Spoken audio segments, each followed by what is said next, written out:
The Gospel of the Lord. Praise to you, Lord Jesus Christ. Dear brothers and sisters, at this Easter, during this year, we become more aware, more than in other years, of the distance that seems to exist between the cry of Easter joy that proclaims Christ is risen from the dead and the painful news that we're receiving of war, refugees, of hunger, the desperation that reaches us every moment.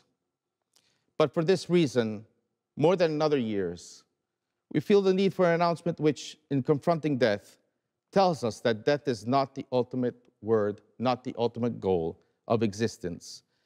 Indeed, the resurrection of the crucified has a meaning and a force that are valid for all of humanity and for the entire cosmos.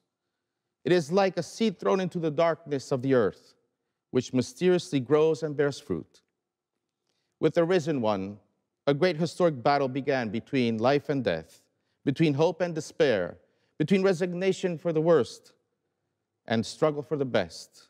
A battle that will not cease until the definitive defeat of all the powers of hatred and destruction. And we are Christians because we believe that Jesus has risen from the dead. He is alive. He is among us, present in history. He is the source of new life. I wish, just as Mary Magdalene, Peter, and the disciple that Jesus loved, we too may be running to announce that Jesus is risen. May we all feel the urgency to shout the cry more than ever, the cry of joy springing forth from the woman's heart. As we celebrate the event of the resurrection, may it be the cry of all our communities, of the whole church, of the whole humanity. The risen one is present in our lives every time we repeat his gestures, his words, his actions, every time we live the evangelical attitudes. The risen one is present in this Eucharist today. He is in our hearts, moved by the strength of the Spirit. Our daily existence already has the signs of the resurrection. We were all baptized.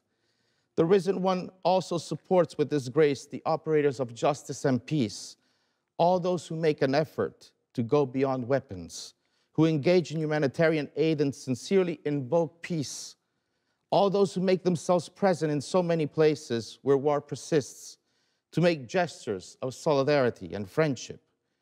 Let us therefore pray in this Eucharist that everyone may have the strength to go to do good and to not be overcome by frustration and tiredness.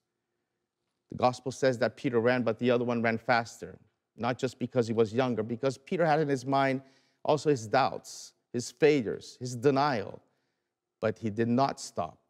Even if he was tired, he kept on running, and we too should keep on running.